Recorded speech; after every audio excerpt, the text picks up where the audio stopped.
Have you or anybody woken up one morning and you can't turn your head? Everything's locked down, you look like Frankenstein. What I want to go over today is why that's happening and what to do when it happens.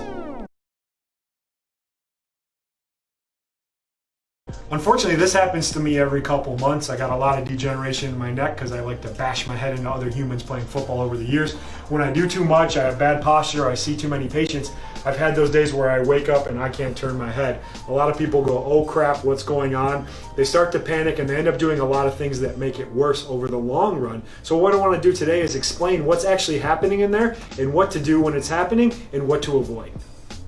So we've all said this, we just wake up and we're like, oh, I must have just slept on my neck wrong. I slept wrong. Sleep gets blamed all the time. What's really happening is that tightness and that lockup is actually an accumulation of a lot of things going on. And what it does is actually causes a lot of irritation to what's called the disc in your neck. So we're not gonna try to get too scientific-y and fancy here, but we're gonna go into a little bit of detail. So what these are called, they actually have a scientific name to them. They're called an internal disc derangement. We're going to call it IDD for short today, to keep it simple.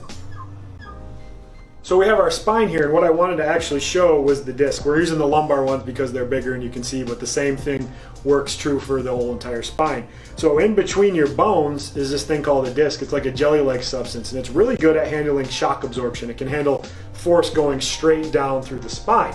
But over time, with bad postures, with life, with stress, and everything else like that, the muscles around our disc get really beat up and they put more pressure on the disc. So what ends up happening, we talked about, you have the bones in your neck and in between is the disc. And we said the disc is a really good shock absorber, it can handle force like this all day long.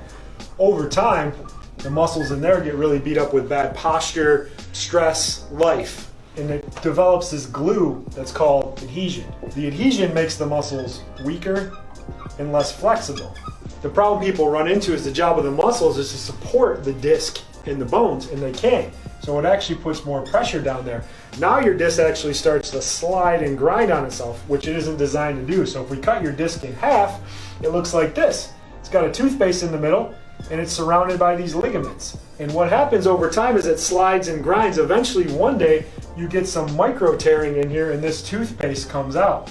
That's the internal disc derangement, and that's when you lock up and you can't move. You turn your head and it feels like a sharp shooting pain.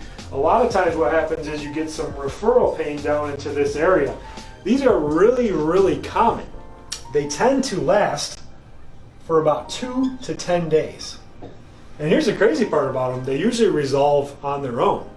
So what to do when this happens? I know when you wake up and you can't turn your head, you freak out. You do need to turn your head. You need to be able to turn your head to drive, to function, to move. And nobody wants to walk around like this all day long like Frankenstein because they look weird and people are asking what's wrong with your neck.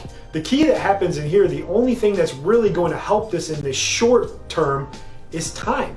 Being patient with it and letting it settle. When people get like this, they panic. They end up going to the chiropractor and think they need to get an adjustment. They book a massage and get in there and really work the deep muscles. They try to stretch it and move it around. The problem is this is so irritated, you just need to let it kind of chill out. When your body locks down in there, it's actually doing what's called protective tension and trying to take the pressure off of there. It's the same thing when you sprain your ankle, your body knows to limp to take the pressure off of there. So if you start moving it around, stretching it, getting adjusted, it actually can cause this to speed up and be more progressive and actually cause this to last a lot longer. So when these situations happen, just kind of chill out, get yourself to lay down, use some ice, get yourself in a good position and just wait. It's gonna suck for the first 48 hours. There's no magic fix to that. A lot of times when you do those other treatments, they might give you this 20 or 30 minute window of feeling better, but it's actually gonna make it worse. So if you're one of those people that have suffered with this or you know someone that suffered, give us a like, a comment, or share. Ask us any questions that you have or any other topics you'd like us to cover. We're here to help.